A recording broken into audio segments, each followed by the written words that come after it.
Magandang araw! Ngayon ay tatalakayin na natin ang ika-4 na module para sa ikalawang markahan, ang layunin, paraan, sirkumstansya at kahihinatnan ng kilos. Narito ang ating mga layunin para sa araling ito. Alamin na natin. Una, napatutunayan na ang layunin, paraan at sirkumstansya ay nagtatakda ng pagkamabuti o pagkamasama ng kilos ng tao. At ikalawa, nakapagtataya ng kabutihan o kasamaan ng pasya o kilos sa isang sitwasyong may suliranin or dilema batay sa layunin, paraan at sirkumstansya at kahihinatnan nito. Balikan na natin. Sa etika ni Santo Tomas de Aquino, ang moral na kilos ay ang makataong kilos, sapagkat malayang patungo ito sa layunin na pinag-isipan. Ang papel na ginagampanan ng isip ay humuhusga at mag-utos. Ang papel naman ng kilos-loob ay tumutungo sa layunin o intensyon ng isip. So ito ay natalakay na natin noong first grading sa unang module na may kinalaman sa isip at kilos-loob. At ito rin ay may kinalaman sa kalayaan na meron tayo bilang tao. So ito ang ginagamit natin upang makagawa ng desisyon na ating pinag-isipan at ang mga desisyon na yon ay magreresulta sa kilos na matatawag nating makataong kilos. Ang panloob na kilos ay nagmumula sa isip at kilos-loob. Tandaan, internal action has something to do with isip at kilos-loob. Samantalang ang panlabas na kilos ay ang pamamaraan na ginagamit upang isakatuparan ang panloob na kilos. So kapag meron tayong naiisip or ang utos ng isip at ang kilos loob natin, ito ay internally, and then externally, ito na yung gagawin na natin ng isang bagay para ma-achieve natin yung layunin na gusto ng isip at kilos loob natin. Tandaan, hindi maaaring maging hiwalay ang dalawang ito, sapagkat kung masama ang panloob, magiging masama rin ang buong kilos. Kahit mabuti ang panlabas. Ulitin ko, kung masama ang panloob, masama ang resulta ng isip at kilos-loob, pero mabuti ang external action ninyo, magiging masama pa rin ang kilos. Kailangan parehong mabuti ang panloob na kilos at panlabas na kilos. Dahil nababaliwala ang isa, kung hindi kasama ang isa. So again, kailangan yung internal at external na actions mo ay parehong mabuti. Kahit mabuti yung isa at masama yung isa, mako-consider natin na masama ang kilos. Talakayin na natin. Natalakay na natin ang purpose ng ating isip at kilos-loob. So ngayon, babalikan lang natin. Isama na natin dyan ang katawan, puso at ang ating isip at kilos-loob. Ang katawan ang siyang nangangalap ng kaalaman mula sa kapaligiran. So ito yung napag-aralan natin dati tungkol sa mga senses natin na ito yung kumukuha ng impormasyon na dinadala sa ating isip. At siya rin ang magsasakatuparan ng pinagpasyahang kilos. So yung katawan natin, yung mga senses natin ang kumukuha ng information at itong body natin ang gagamitin din natin upang ma-achieve yung layunin natin or yung gusto na mapagdesisyonan ng isip at kilos-loob natin. Ang isip naman ay umuunawa, humuhusga at nag-uutos. So kapag nakakuha na siya ng impormasyon, ito ay ipaprocess na ng ating isip. At ang puso ang nakakaramdam ng lahat ng bagay na nangyayari sa ating buhay. At siya rin ang nagpapasya sapagkat dito hinuhubog ang personalidad ng tao. So ang puso, dito natin nararamdaman kung ano yung mga pinapahalagahan natin. At ang kilos-loob naman ang siyang ugat ng mapanagutang kilos sapagkat siya ay laging patungo sa iisang layunin, ang kabutihan. So tandaan, ang ating kilos-loob ay laging patungo sa kabutihan na kung saan magagamit natin upang makagawa tayo ng isang makataong kilos. Talakayin na natin ang kanina pa nating nababanggit, ang layunin, paraan, sirkumstansya at kahihinatnan. Ano nga ba ito? Umpisahan natin sa layunin. Ang layunin or ang reason, ito ay kung bakit mo gagawin ang isang bagay. So tumutukoy sa panloob na kilos kung saan nakatuon ang kilos loob. Ito ang motibo o dahilan kung bakit gagawin ang kilos. Ulitin ko, ito ang reason kung bakit mo gagawin ang isang bagay, kung bakit yun ang naiisip mong option para pagdesisyonan ang bagay na to. Hindi nakikita o nalalaman ng iba sapagkat ito ay personal sa taong gumagawa ng kilos. So, since internal siya, ikaw lang ang nakakaalam ng layunin mo. Okay? Kung anong reason mo, ikaw lang ang nakakaalam yan. Unless, sabihin mo sa ibang tao or sabihin mo sa nasa paligid mo. Pero, by its nature, ikaw lang ang nakakaalam yan.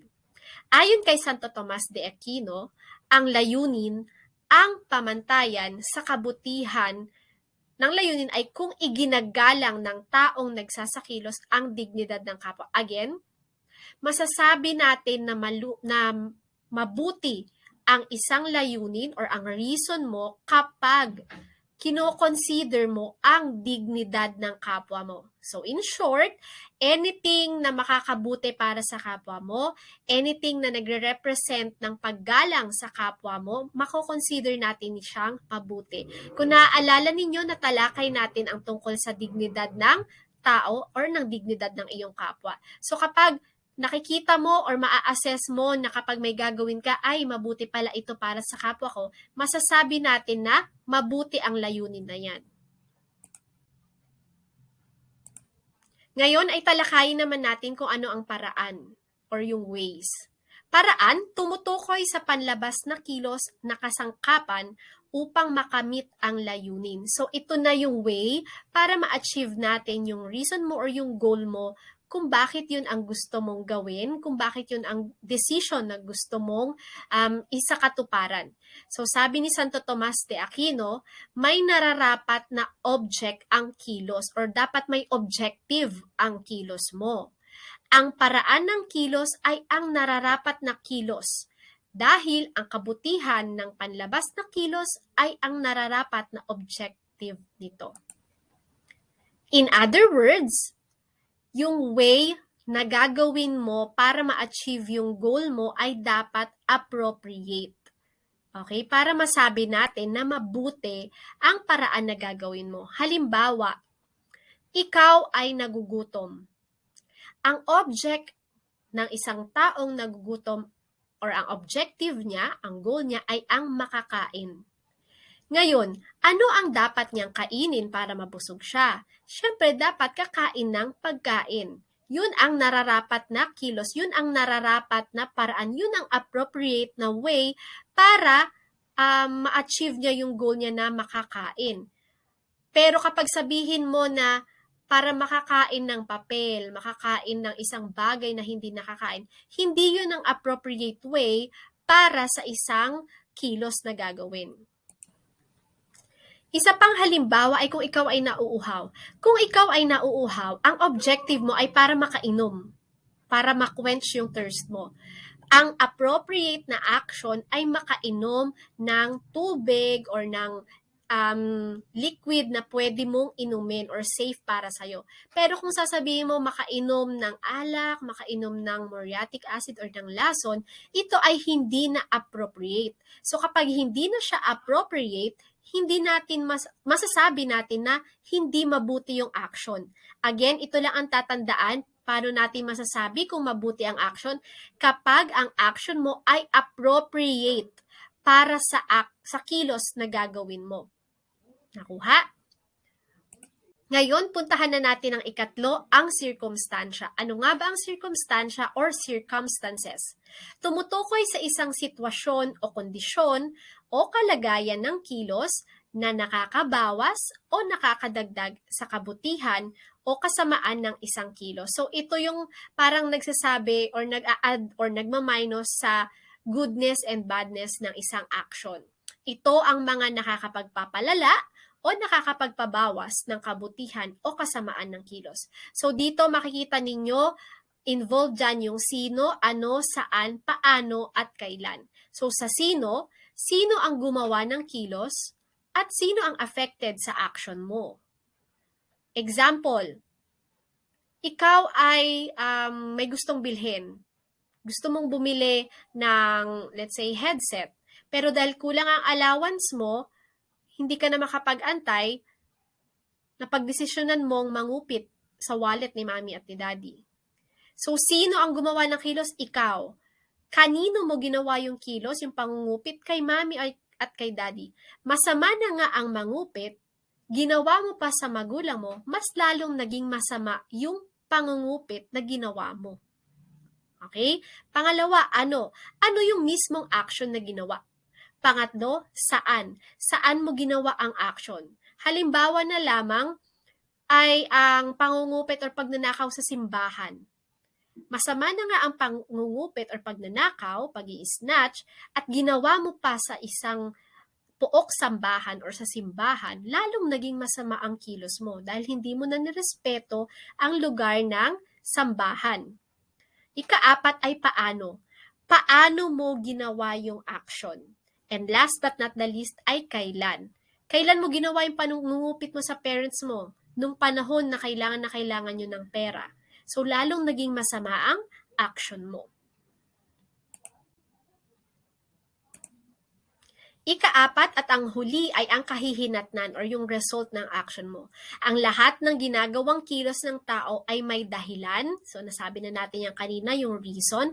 May batayan because of the isip at kilos loob at may kaakibat na pananagutan or accountability. Anuman ang gawing kilos ay may kahihinatnan, small or big action man yan or decision ay laging may resulta, may effect. Mahalaga na dapat pag-isipan at pagplanuhang mabuti ang anumang isinagawang kilos or isasagawang kilos dahil mayroon itong katumbas na accountability or pananagutan na dapat isaalang-alang. Kaya kung natatandaan ninyo, ito ay palagi kong sinasabi, in every action that you will do, not just think twice, but think many times, lalo na i-consider nyo dapat yung result or yung possible result na mangyari sa actions ninyo para at the end, meron man kayong maramdaman na pagsisisi, at least hindi ganun kagrabe. Or, mas maganda na hindi kayo makakaramdam ng pagsisisi dahil ginamit ninyo ang inyong isip at kilos loob, pinag-isipang mabuti ang desisyon ninyo, at kinonsider ninyo ang kahihinatnan ng action ninyo. Tandaan na natin, kailangan na pag-isipang mabuti ang pagsasagawa ng kilos, gaano man ito kaliit o kalaki. Kailangang tingnan at isaalang-alang ang maaaring idulot nito, hindi lamang sa sarili, kundi pati sa kabutihang panlahat. So again, kapag may action kayong gagawin, always think ano yung magiging effect sa sarili mo at sa ibang tao, lalong-lalo na sa pamilya mo or sa mga taong malalapit sa'yo. Ang mabuting kilos ay dapat palaging mabuti, hindi lamang sa nature nito, kundi pati sa motive, sa circumstances, at kung paano mo ito ginagawa. Again, masasabi lang natin na mabuti ang kilos kapag lahat ng nabanggit natin, yung layunin, paraan, at circumstansya ay nag-mend or nagsasama-sama sila as one. Lahat sila mabuti. Kailangan mong sanayin at hubugin ang iyong sarili upang maging isang mabuting tao na may kamalayan sa bawat kilos dahil ito ang magiging gabay tungo sa iyong pagpapakatao. Palagi ko itong binabanggit sa inyo, hindi makukuha ng minsanan or hindi tayo magiging mabuting tao ng minsanan. Kaya maswerte kayo na natalakay natin ito at take one step at a time. Do not force yourself na ipilit agad na maging mabuting tao, pero unti-unti i-achieve ninyo or i-goal ninyo, isama ninyo sa everyday goals ninyo na at least one at a time, one day, one step at a time, once a day ay may meron kayong magawa or once a week or every day may magawa kayong mabuting decision para in the end, pag nakasanayan nyo na ito, mas magiging madali sa inyo ang paggawa ng mabuti. Upang maging mabuti ang kilos, nararapat itong nakabatay sa dikta ng konsensya. So, ngayon makikita natin ang kahalagahan ng ating mga tinalakay sa first grading, ang konsensya at ang likas na batas moral, na siyang pinakahuling layunin ay ang kabutihan. Tandaan, always mabuti dapat ang layunin natin at ang makapiling ang Diyos sa kabilang buhay. Sana inyong natutunan or naintindihan ng ating tinalakay kung gaano kabigat ang ating mga decision at ang mga bagay or aspekto na nakakaapekto sa kabutihan or kasamaan ng kilos natin. Tandaan, ang layunin, ang goal ninyo or ang reason sa bawat gagawin ninyo, ang paraan kung anong gagawin ninyo, ang kilos itself, at ang sirkumstansya na nakakaapekto sa kabutihan at kasamaan. And of course, last but not the least, ay ang kahihinatnan or ang result ng ating mga action. Narito ang ating mga sanggunian. See you next session!